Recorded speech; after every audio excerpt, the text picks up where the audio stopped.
Actuellement, les mouvements de l'armée nord-coréenne sont suspects. Ils sont descendus juste devant la ligne de démarcation militaire. On a également confirmé qu'ils construisent non seulement des routes tactiques, mais aussi diverses installations de défense.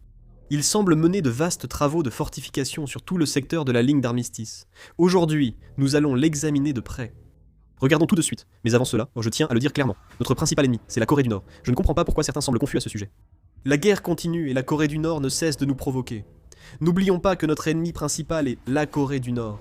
Il a été confirmé que l'armée nord-coréenne pose des barbelés et enterre des mines sur 80 à 90 mètres depuis la ligne de démarcation. Les travaux de défrichage du terrain, préalables à la pose de mines, ont été réalisés jusqu'à 5 à 10 mètres devant la ligne de démarcation militaire. De tels mouvements sont actuellement observés sur tout le front, y compris à l'ouest, au centre et à l'est. Même si tous les secteurs ne sont pas encore achevés, les autorités militaires estiment que des travaux de fortification ont été réalisés sur environ un tiers de la ligne de démarcation militaire. Ce qui a particulièrement attiré l'attention, ce sont les éléments confirmés cette fois-ci. Ceci s'explique par le fait que le lieu des travaux s'est déplacé beaucoup plus en avant qu'auparavant. Jusqu'à présent, la Corée du Nord a mené divers travaux de construction d'installations militaires près de la ligne de démarcation militaire. Mais il est jugé très inhabituel qu'elle ait installé des barbelés et des obstacles aussi près de la ligne de démarcation militaire comme cette fois-ci. Les travaux actuellement confirmés en Corée du Nord sont également très étendus. Il a été rapporté que, non seulement l'installation de barbelés, mais aussi la création de champs de mines, la construction de routes tactiques et l'installation d'obstacles sont menées simultanément. En particulier, derrière les barbelés, une route tactique pour le déplacement des troupes et des véhicules est également en cours de construction. Cela est interprété comme la mise en place d'une base permettant à l'armée nord-coréenne d'accéder plus rapidement à la zone de front à l'avenir.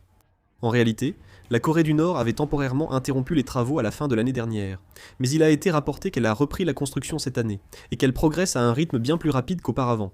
Le nombre de personnes travaillant près de la ligne de démarcation militaire augmente fortement, avec au moins 3000 à 5000 soldats nord-coréens présents chaque jour sur le site. Ce chiffre aurait augmenté jusqu'à 5 fois, et on peut voir qu'ils essaient de terminer les travaux le plus rapidement possible. Il semble que la raison pour laquelle l'armée nord-coréenne se concentre autant sur la fortification de la zone de la ligne de démarcation militaire soit due à des instructions directes de Kim Jong-un. Kim Jong-un a ordonné en 2024 de transformer la zone autour de la ligne de démarcation militaire en forteresse imprenable, la Corée du Nord officialisant depuis une politique de 2 États hostiles.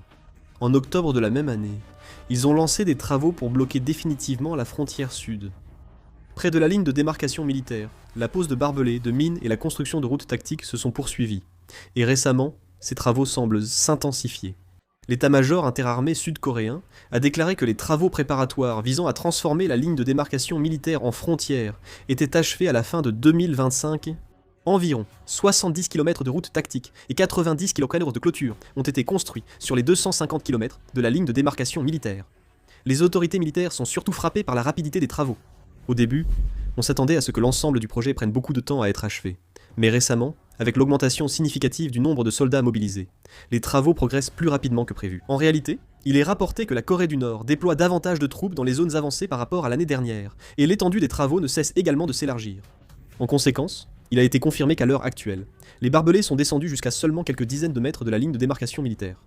Ce mouvement montre que la Corée du Nord instaure un système pour gérer et contrôler durablement la zone autour de la ligne de démarcation militaire.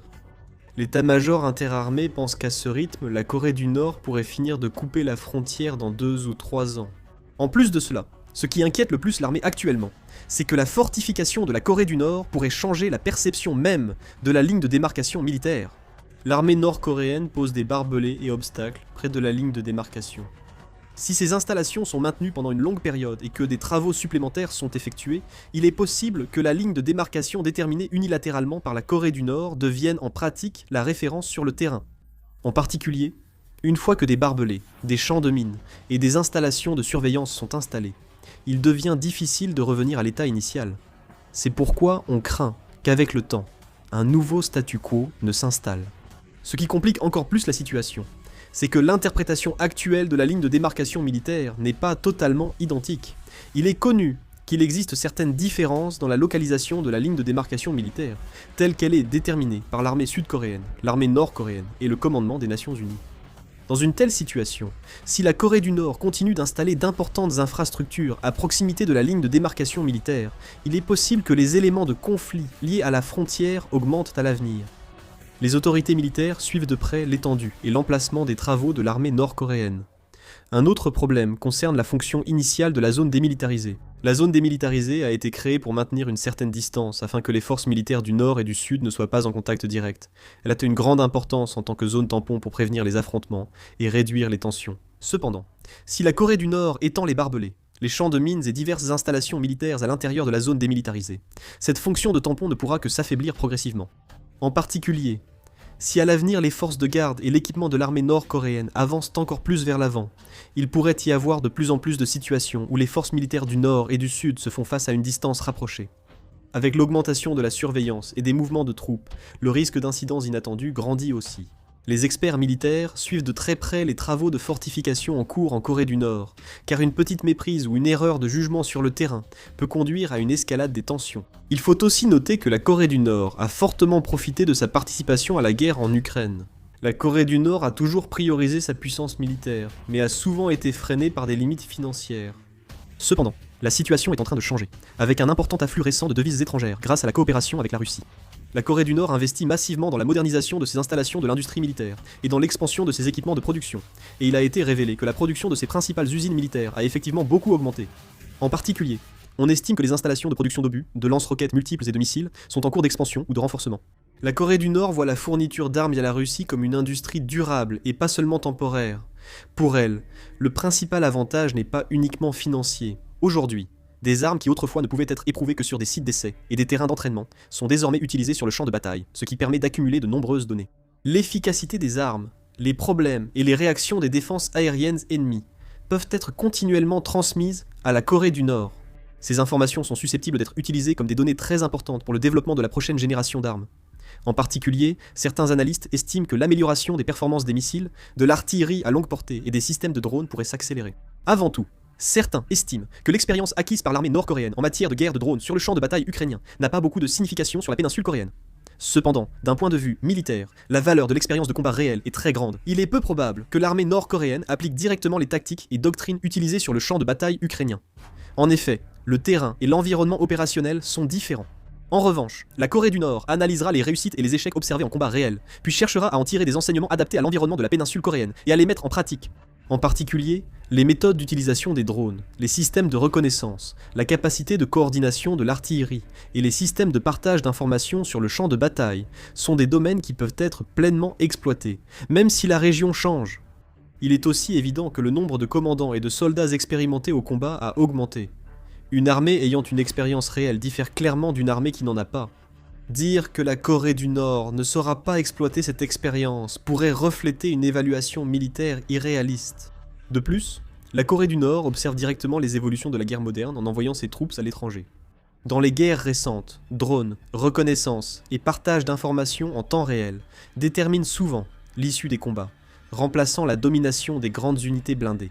L'armée nord-coréenne, confrontée à ces changements sur le front russe, semble adapter sa structure de force. Il est également estimé que le fait que Kim Jong-un insiste à plusieurs reprises récemment sur l'IA, les drones et les capacités de guerre électronique n'est pas sans rapport avec ce contexte.